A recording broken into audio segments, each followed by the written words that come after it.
Isaías 55, los versos 6 al 9 dicen de la siguiente manera.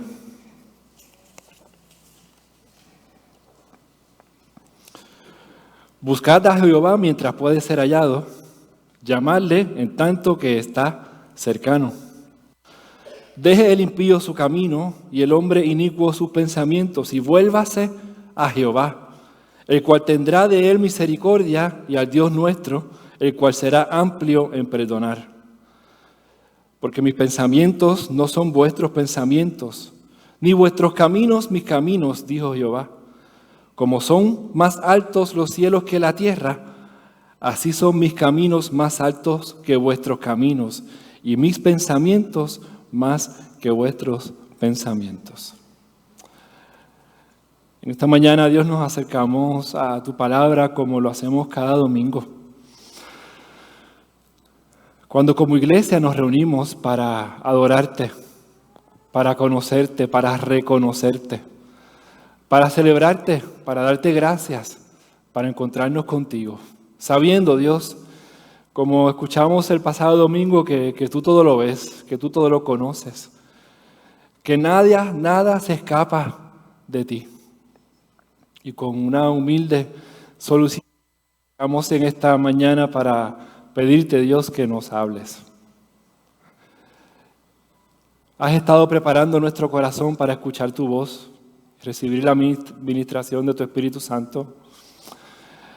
Te necesitamos, Señor, cada día, cada mañana, cada momento. En nuestra iglesia hay dolor, hay tristeza, pero damos gracias porque conocemos al Consolador. No nos hace falta más nada. Tu presencia es suficiente para todos nosotros en esta mañana, especialmente cuando hablaremos un poco de lo que significa la soberanía tuya sobre nuestras vidas, sobre el mundo, sobre tu creación. Háblanos, Señor, en el nombre de Jesús. Amén. Hemos estado repasando algunos de los atributos de Dios en las pasadas semanas. Yo quiero brevemente repasar algo de lo que hemos discutido en los pasados días. La primera semana del año nosotros comenzamos hablando de la realidad que Dios es santo. Está separado de todo. No hay nada, no hay nadie como Él.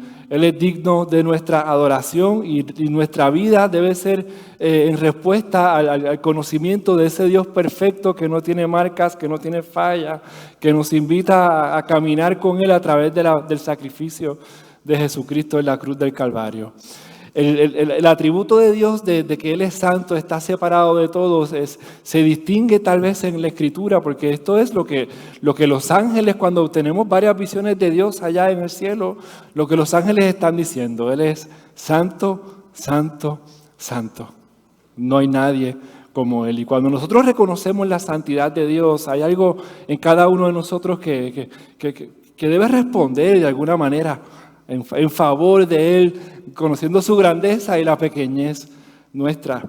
El pasado domingo, en la segunda semana, hablamos un poquito de lo que significa esos atributos de Dios, de que Él ha sido por siempre y por siempre será.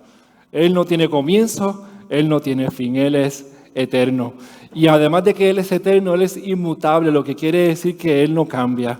Sus decretos son para siempre. Su carácter no tiene ningún tipo de divergencia, ni siquiera de un grado hacia un lado, porque Dios simplemente es.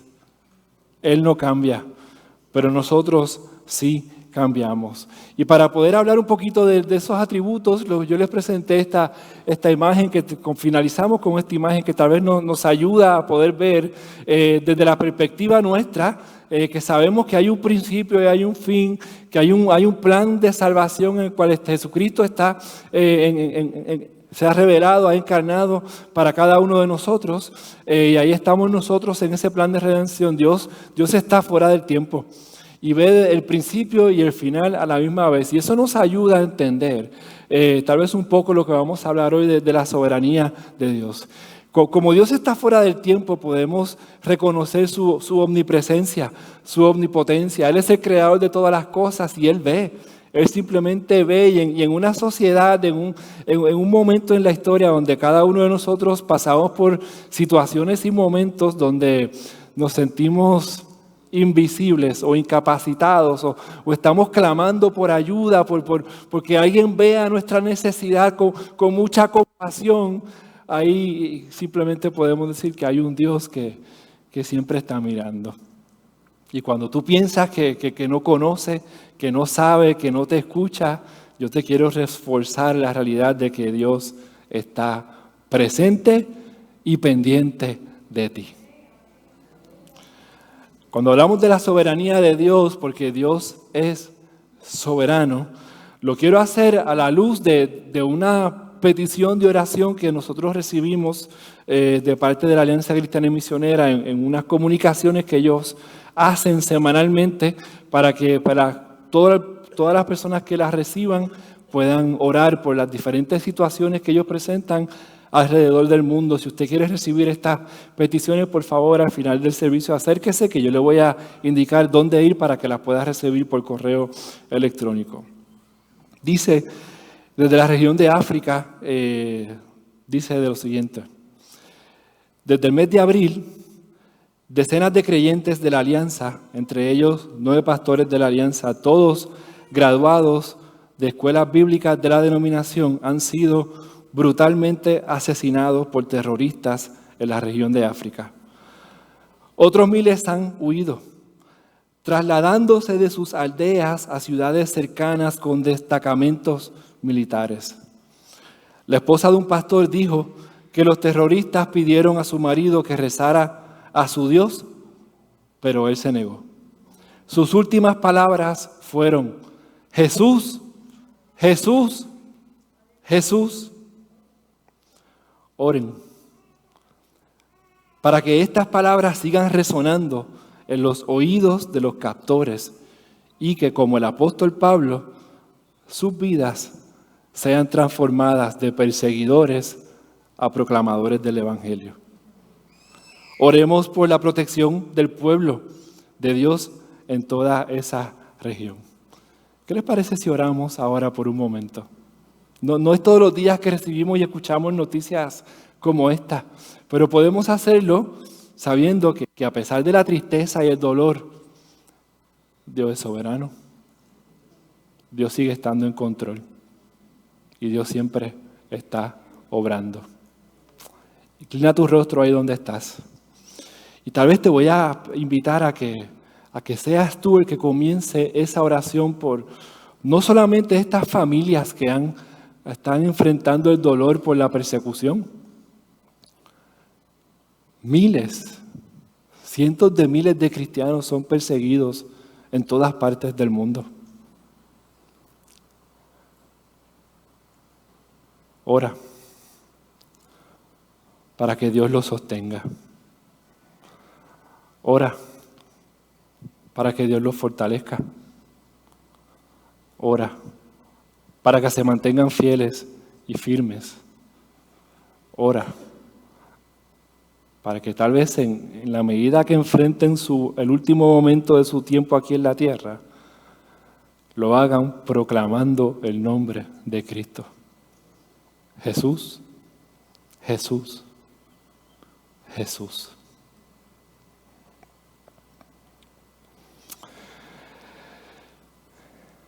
Como iglesia, Señor, nos unimos al dolor de los miles de hermanos nuestros en la fe que hoy se encuentran tal vez huyendo de sus hogares, enfrentando la realidad de la pérdida de todo lo que han construido en sus vidas porque están siendo perseguidos porque simplemente creen en ti. A riesgo de perder sus vidas sin saber lo que les espera, sin conocer qué pasará mañana, en una completa dependencia y confianza en ti. Nosotros te pedimos, Señor, que ellos puedan sentir tu presencia. Que tú proveas para lo que ellos necesitan. Y si el desenlace de la temporada que ellos están viviendo significa que van a ir a tu presencia, Dios, que en ese proceso también tú los prepares para que puedan anhelarte y desear verte cara a cara. Te rogamos, Señor, que los llenes de ti, que los fortalezcas, que los guardes, porque no sabemos cuál es tu plan, no sabemos qué va a ocurrir, pero sabemos que tú ves, que estás presente y que estás obrando. En el nombre de Jesús. Amén. Cuando hablamos de la soberanía de Dios, A.W. Tozer dice que hablar de la soberanía de Dios es decir que Él es supremo sobre todas las cosas, que no hay nadie por encima de Él, que es Señor absoluto de la creación. Continúa diciendo en su libro de los atributos de Dios que hablar de su soberanía es decir que su señorío sobre la creación significa que no hay nada fuera de su control, nada que Dios no haya previsto y nada que Dios no haya planeado. Y cuando nosotros escuchamos esto, de momento nos podemos sentir un poco incómodos porque quiere decir eso que yo no decido nada. Que yo no tengo control, que yo no puedo tomar decisiones porque ya todo Dios lo ha planificado antes. Otra vez te invito a que recuerdes la imagen. No es que Dios te decide por ti. Es que Dios todo lo ve, todo lo conoce. Y aún conoce cuál va a ser tu decisión en las diferentes circunstancias de tu vida. Hay una excepción cuando hablamos de la soberanía de Dios y hay una cosa que Dios no puede hacer. Y la última vez que yo lo mencioné desde aquí, hubo alguien que se me acercó y me dijo, no sé si puedo estar completamente de acuerdo, pero lo repito porque creo que es importante que lo escuchemos. Y es que Dios no puede hacer nada que está en contra de su carácter. Dios no puede mentir. Dios no puede olvidarse de ti. Dios no puede dejar de amarte. Dios no puede fallar a sus promesas. Primero porque Dios es bueno. Segundo porque Dios es la verdad. Él es amor. Él es fiel. Él no cambia. Dios nunca va a hacer algo que esté en contra de su carácter. Y si puedo abrir un paréntesis más, te voy a decir algo que no estaba planificado. Es que Dios nunca te va a pedir a ti que hagas algo que esté en contra de su palabra. Tampoco. Y lo digo porque en ocasiones nosotros tomamos decisiones y pensamos y decimos que no, es que yo entiendo que Dios me está diciendo esto. Y las decisiones que tomamos van en contra del testimonio bíblico de lo que Dios anhela para cada uno de nosotros. Amado mío, si tú estás razonando eso de esa manera, quiero decirte que no lo estás razonando bien. Dios no va en contra de sí mismo y no te va a pedir que hagas algo que esté en contra de lo que es su carácter. Cuando hablamos de la soberanía de Dios, decimos que Dios tiene la libertad para hacer lo que le plazca, siempre, en todo lugar y para siempre. Y no de una manera voluntariosa, es que Él es el Todopoderoso. Dios es libre de llevar a cabo sus propósitos eternos hasta el último momento para que todo aquello que Él ha diseñado, planificado, se lleve a cabo. Y otra vez, la soberanía de Dios significa que Dios está en control de todo. Desde el principio Él ya veía lo que estaba ocurriendo. Pero entonces nosotros somos dados esta capacidad hermosa de parte de Dios que nos permite a cada uno de nosotros tomar decisiones particulares en nuestra vida, que nosotros lo conocemos como el libre albedrío, que de momento nosotros sí también podemos decidir cuando deseamos, podemos tomar decisiones también como las querramos tomar, y en algunas ocasiones esas decisiones que cada uno de nosotros tomamos van directamente en contra de lo que puede ser la voluntad de Dios para cada uno de nosotros. Y el tema de la soberanía de Dios y la responsabilidad humana que cada uno de nosotros tenemos, de momento cuando lo miramos de afuera puede parecer contradictorio y que atenta el uno contra el otro. Y tal vez yo quiero darte algunos ejemplos de la vida diaria que nos pueden ayudar a poder entenderlo un poquito mejor. Yo no sé cuántos de ustedes tienen problemas de diabetes, pero cuando hablamos de la responsabilidad de ser humana, de las decisiones que nosotros tomamos y las consecuencias de esas decisiones, de momento podemos pensar en esta persona que es diabética, pero no deja de comer dulce. Y mientras sigue fallando en su restricción del azúcar, sabiendo que le hace daño a su cuerpo, se sigue tomando los medicamentos y a la misma vez está pidiendo que Dios lo sane. Es la persona que quiere bajar de peso sin cambiar los hábitos alimenticios y tampoco quiere hacer ejercicio. Es el creyente que quiere crecer, que quiere madurar, pero no quiere leer la Biblia. No quiere pasar por un proceso de discipulado, nunca quiere orar y menos quiere congregarse. ¿Le podemos llamar creyente? O es la persona que quiere romper un mal hábito porque sabe que le hace daño a su familia, que tiene dificultades y malas consecuencias para ellos, pero no quiere cambiar el entorno, que lo provocan, que lo invitan, que lo tientan a tomar esas decisiones en su vida. Nosotros somos responsables de nuestras decisiones. Y esa responsabilidad que Dios nos ha regalado a cada uno de nosotros, de momento puede parecer que van en contra de la soberanía de Dios, porque de momento sentimos que Dios ha perdido el control, que nosotros no sabemos para dónde vamos, que Dios no está presente, que Dios no ve, que Dios no nos atiende. Y de nuevo, cómo nosotros nos acercamos a la palabra de Dios y esas palabras que leímos en el libro de Isaías, ¿cómo nosotros podemos entender este asunto que cuando Dios dice que mis pensamientos no son como los tuyos, que son muchísimo más altos, mucho más profundos? ¿Cómo lo podemos entender? Yo quiero hacer el intento en los pocos minutos que tengo en la mañana de hoy de presentarte 3 historias de la Escritura que tal vez nos ayudan a ver y a entender un poquito, visualizarlo, cómo se ve este atributo de la soberanía de Dios, particularmente en nuestras vidas.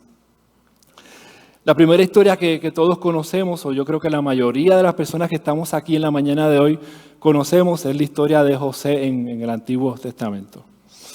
Y la encontramos en el primer libro de la Biblia, desde el capítulo 30 hasta el capítulo 50 de Génesis. Podemos conocer la historia de este joven que es el hijo pequeño de Jacob, posiblemente como lo relata el hijo preferido.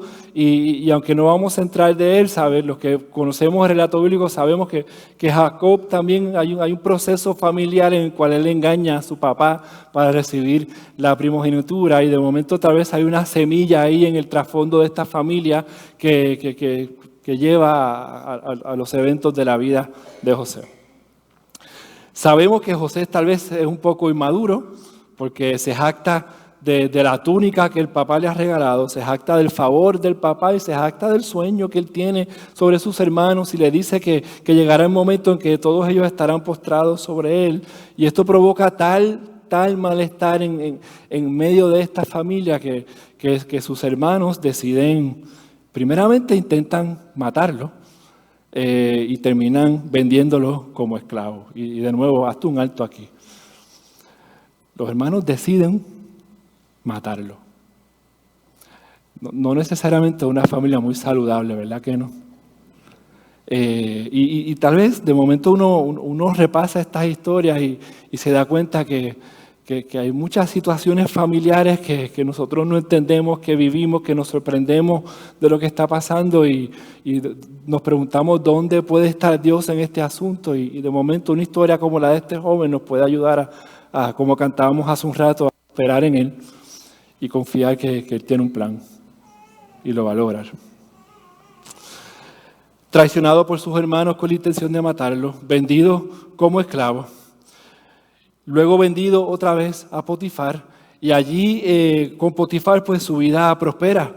De esclavo pasa a ser sirviente, de sirviente pues viene a ser el asistente personal de este hombre hasta que su esposa, que le gustaba, parece que intenta seducirlo, él trata de mantenerse íntegro ante la tentación de esta mujer que quiere seducirlo y sale corriendo y su vida se desgracia otra vez, porque otra vez, por hacer lo bueno, al hoyo, otra vez. Potifar lo pudo haber sentenciado a muerte, pero lo meten a la cárcel. Otra vez, este joven tratando de hacer lo correcto, las cosas no le salen bien. En prisión está un tiempo, hasta que prospera de tal manera que llega a donde está el faraón, interpreta el sueño, lo coloca en posición de autoridad y de influencia y allí termina gobernando prácticamente Egipto, cuidando los abastos de ellos, prosperado completamente hasta que al final de la historia vemos el clímax de la relación de él y su familia cuando ellos regresan donde él sin saber que era él y se dan cuenta de lo que han hecho. A veces nosotros leemos la Biblia con tanta prisa que no nos metemos a tratar de encontrar la emoción de lo que está ocurriendo en la situación. Y ese capítulo, cuando José se encuentra con sus hermanos, que él está llorando y se esconde y regresa y piensa en el deseo que él tiene de abrazarlos, pero sabe que no puede hacerlo todavía.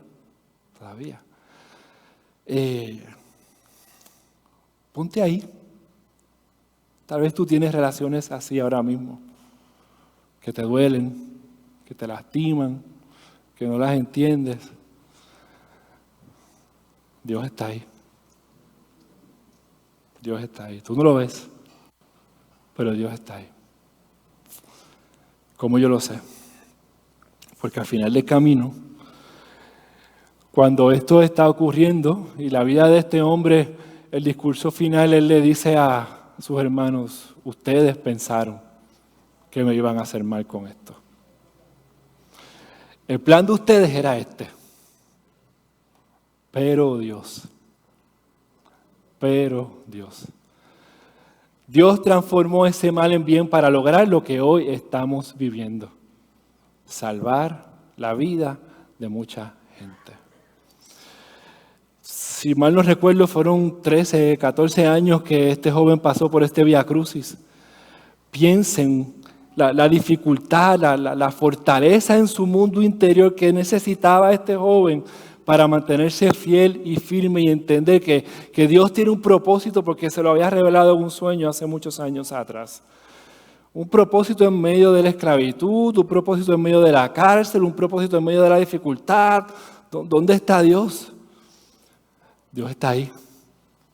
Dios es soberano. Dios siempre cumple sus planes.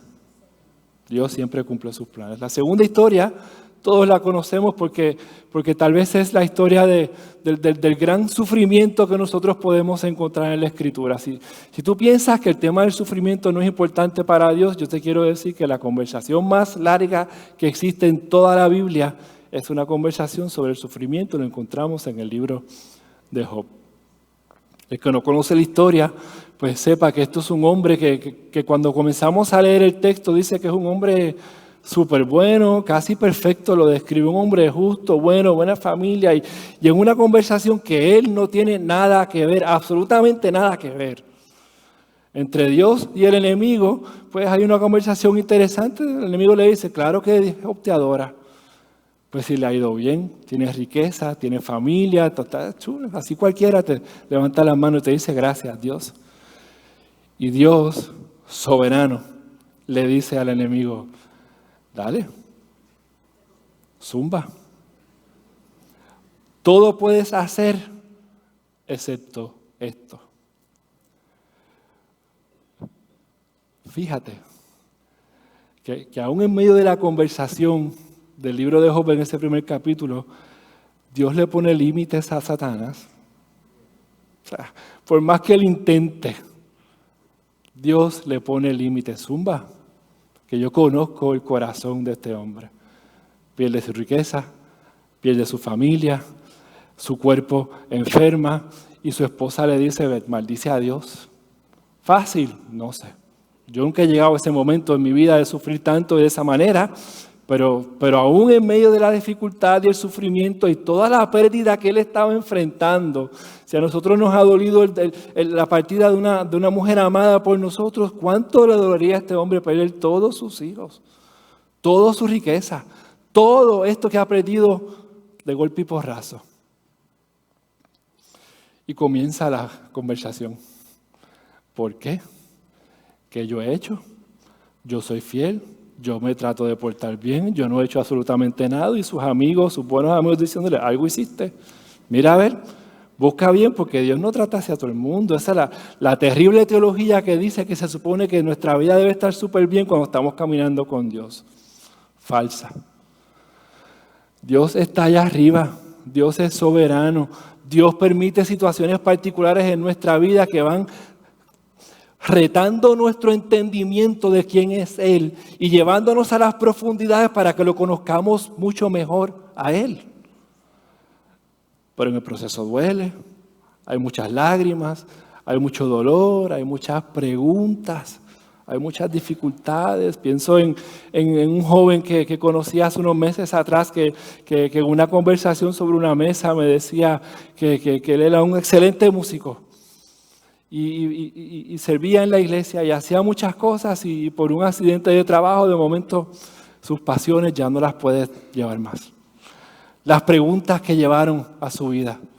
Las dificultades, las crisis, todo eso de momento viene a nuestra vida lo que estamos enfrentando y nos preguntamos ¿por qué? ¿Hasta cuándo? Como decíamos el domingo pasado. Hasta que Dios le responde. Y Job se enfrenta a todas las preguntas que le hace Dios. ¿Dónde estabas?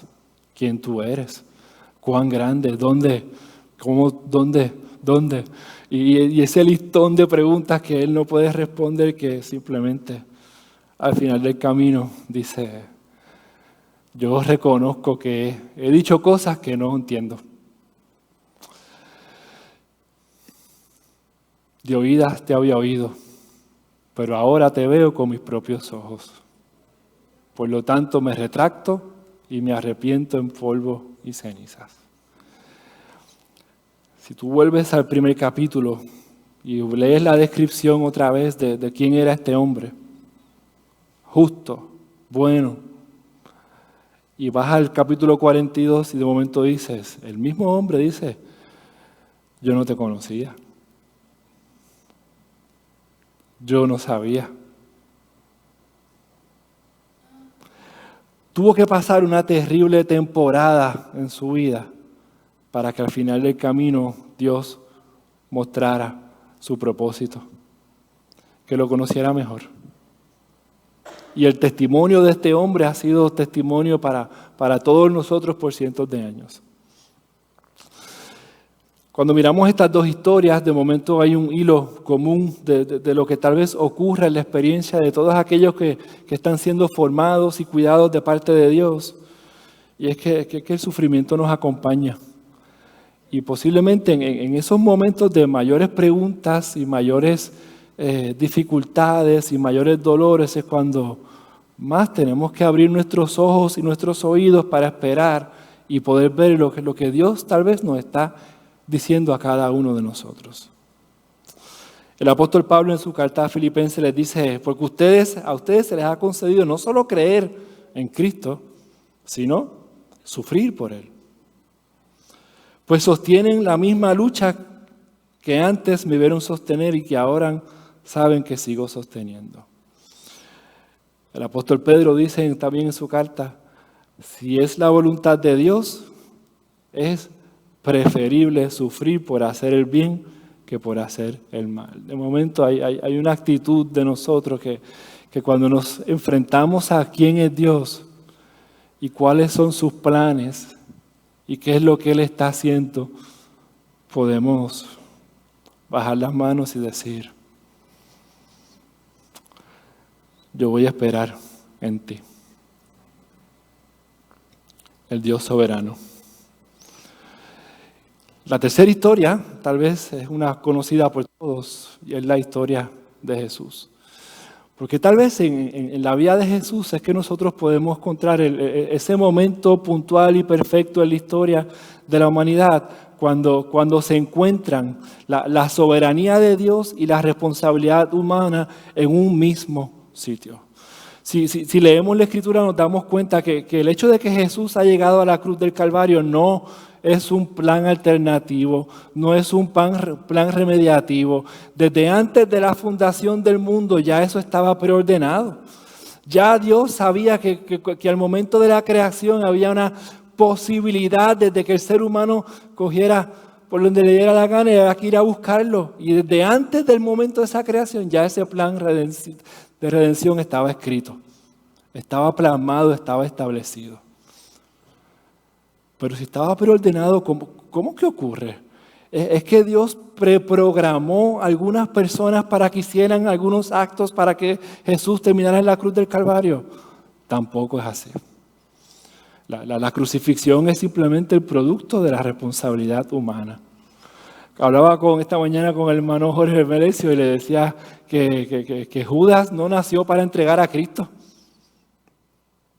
Judas decidió entregar a Cristo. Por las razones que sea. Y el Dios que está fuera del tiempo conocía su decisión y le pudo decir, lo que vayas a hacer, hazlo ahora. Ya él sabía, ya él no se esconde. Y aún en medio de todo esto, en ese momento puntual de la soberanía de Dios y la responsabilidad humana en la crucifixión, ahí está Jesús esa noche antes orando, diciendo, si es posible, pasa de mí esta copa. ¿Cuántos de nosotros hemos orado así alguna vez? Nadie. Casi nadie. Todo. Pero que se haga tu voluntad. Que se haga tu voluntad. Amado mío, yo quisiera decirte en esta mañana que el plan de Dios siempre se cumple. Te lo repito. El plan de Dios siempre se cumple. Y en ese plan, Dios siempre es ganador. No siempre las cosas salen como anhelamos y deseamos y esperamos, pero Dios siempre se lleva la gloria. Y cuando nosotros nos enfrentamos a la realidad de esa soberanía de Dios, entonces tenemos que decir cómo voy a reaccionar, qué voy a hacer. Tal vez la pregunta que tú te puedes estar haciendo allí en la mañana de hoy es entonces, en esta mañana, pues si Él es soberano y sus planes se cumplen, entonces ¿para qué yo oro? ¿Para qué yo lo busco? Si Él siempre se va a salir con la suya. Otra vez, es que nosotros no vemos, Él siempre ve. Él nunca cambia, nosotros cambiamos. Y nosotros nos acercamos reconociendo que no vemos el futuro, que no sabemos lo que se espera, pero Él sí lo sabe. Y como Él sí lo sabe y Él sí lo ve, en el momento entonces podemos descansar en la realidad de que Él preparará nuestro corazón para lo que venga. Y de momento nuestra petición se puede hacer una realidad porque Dios tenía un plan. Y esa persona por la que nosotros oramos, Dios hace un milagro y la sana. Él ya sabía que lo iba a hacer, pero nosotros estábamos implorando a Él para que hiciera eso. Y si Dios no lo hace, el plan de Dios no fracasó. Nuestras oraciones siempre fueron escuchadas. Dios sigue obrando y tratando con nosotros, formando nuestro carácter, para que como José podamos decir, ustedes tenían mala intención, pero Dios se salió con la suya. Para que como Job podamos decir, de a vida te había oído, pero ahora mis ojos te ven. Para que como Jesús podamos decir, pasa de mí esta copa, pero yo quiero hacer tu voluntad. Amado mío, no importa cuán buenos seamos, cuán bien nos portemos, cuánto demos para misiones, cuán morales nosotros seamos. Si nosotros nos oponemos a los planes de Dios, vamos a perder. Pero si nos rendimos y caminamos con Dios, siempre vamos a ganar. Porque Dios nunca pierde. Él siempre está orando y Él cuidará de ti. Porque Dios siempre está trabajando, como dice ese pasaje en Romanos 8, ¿verdad? Sabemos que Dios dispone todas las cosas para el bien de quienes lo aman, los que han sido llamados de acuerdo con su propósito. No es que todo te sale bien, es que cuando tú descubres el propósito de Dios en tu vida, el plan de Dios se alinea contigo y tú puedes levantar la mano y decir gracias, Dios, porque yo sé que estás obrando. ¿Por qué sabemos que Dios gana? ¿Por qué sabemos que esto es lo que va a ocurrir? Porque al final del camino, eso es lo que la historia, el relato bíblico nos revela, que toda rodilla se doblará. Toda rodilla se doblará y adorará y confesará que Jesucristo es el Señor para la gloria del Padre. Y entonces, ¿cómo eso me afecta a mí en la vida de hoy? Yo quiero presentarte 2 aplicaciones bien rápido para tu vida. Número 1, es que si tú entiendes lo que está haciendo Dios alrededor tuyo, que Dios siempre está obrando, que Dios está en control, pero no controla necesariamente cada uno de tus actos, es que lo primero que nosotros podemos hacer es decidir vivir bien para Él. Y hacer las cosas como Dios espera de nosotros, con integridad, con fidelidad y confiando en el asunto de que Dios tiene un plan y Él peleará mi batalla. Como cantamos hace un rato atrás, Él es fiel, Él es fuerte, Él lo hará. Lo segundo es, en medio de la tormenta, en medio de la dificultad, en medio del dolor, es simplemente decirle a Dios, ayúdame, enséñame, yo quiero confiar en ti. Hay algo que es bien difícil, yo creo que para cada creyente y para cada cristiano, es aprender a dejar que Dios pelee por nosotros. Es aprender a pelear a dejar que Dios pelee por nosotros. Hace unos meses en una conversación con el superintendente que yo le dije que yo no entiendo por qué pasó esto. No sé si él lo recuerda. Él me dijo, Mete, eso pasó porque actuamos en integridad y en verdad. Y a la gente no le gusta eso. Estoy parafraseando sus palabras por si acaso. A la gente no le gusta cuando tú vives bien. Y uno simplemente tiene que dejar que Dios haga lo suyo. Él se encarga. Y nosotros hacemos lo nuestro. Ser santos como Él es santo. Confiar que Dios siempre está obrando. Amén.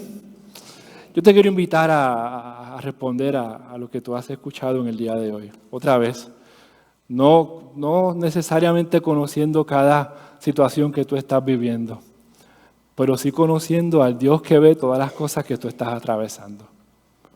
Como hicimos el domingo pasado, hay una invitación a decirle a Jesús, yo te necesito, yo quiero más de ti, yo necesito ver tu fuerza, conocerte personalmente, yo necesito verte obrar, yo necesito aprender a hacer silencio y dejar que tú pelees por mí, yo te necesito. Y yo creo que todos de alguna manera u otra nos podemos identificar en ese proceso. Si me permites decirte una cosa más, mientras más conozcas a Dios, más fácil va a ser atravesar esas tormentas. Acércate a Él y Él te va a preparar y te va a capacitar para este momento. Señor, te damos gracias por lo que estás haciendo.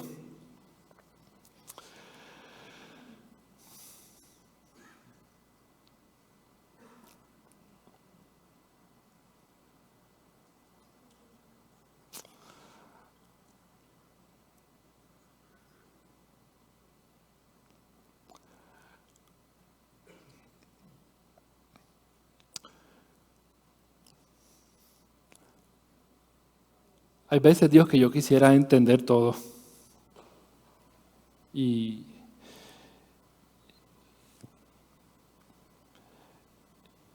Y quisiera ver un poquito más allá de lo que mis ojos me permiten. Yo reconozco, Dios, que muchos de nosotros sufrimos en silencio. No nos gusta decir que te necesitamos. No nos gusta ser vulnerables. Abrir nuestro corazón. Queremos proyectarnos siempre como la persona más fuerte que está en control de todo. Y se nos olvida que realmente no estamos en control de nada. Eres tú. Eres tú, Señor. Eres tú. Y qué difícil es ceder a eso. Qué difícil es levantar nuestras manos y simplemente dejarnos llevar por ti. Qué difícil a veces es decidir correctamente, porque somos tentados a salirnos con la nuestra, cueste lo que cueste. Y en esos procesos a veces pecamos, fallamos, herimos, porque se nos olvida que tú eres soberano, Dios.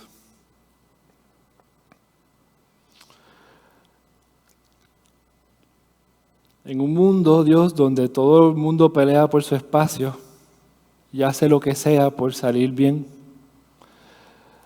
nosotros oramos, Señor, para que podamos serte fiel en medio de las tormentas. Nosotros oramos, Señor, para que podamos ver el proceso y poder esperar el final de la historia. Nosotros oramos, Señor, para que podamos ver cómo tu Espíritu Santo nos transforma, nos hace nuevas personas,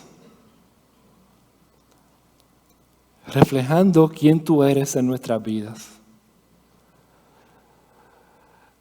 Nosotros, Señor, queremos darte gloria a ti. Y a mis hermanos y hermanas, Señor, que están aquí en la mañana de hoy, ya tarde, que están en las preguntas del hasta cuándo, del no entiendo, de cuánto va a durar esto, Señor. El testimonio bíblico nos enseña que hay algunas de esas tormentas que duran mucho. Pero tú no te cansas. Tú nos renuevas las fuerzas cada día. Tú eres mejor que todos.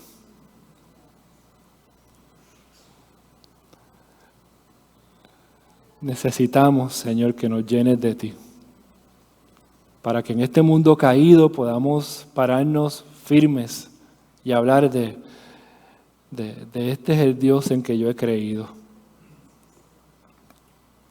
el victorioso. Y en la Escritura encontraremos muchas historias más como estas. En la historia de la humanidad está la nuestra. Ayúdanos, Señor, a vivir en ese lugar donde podemos descansar en tu soberanía y ser responsable con nuestras decisiones. Y que cada una de ellas puedan traer gloria a tu nombre.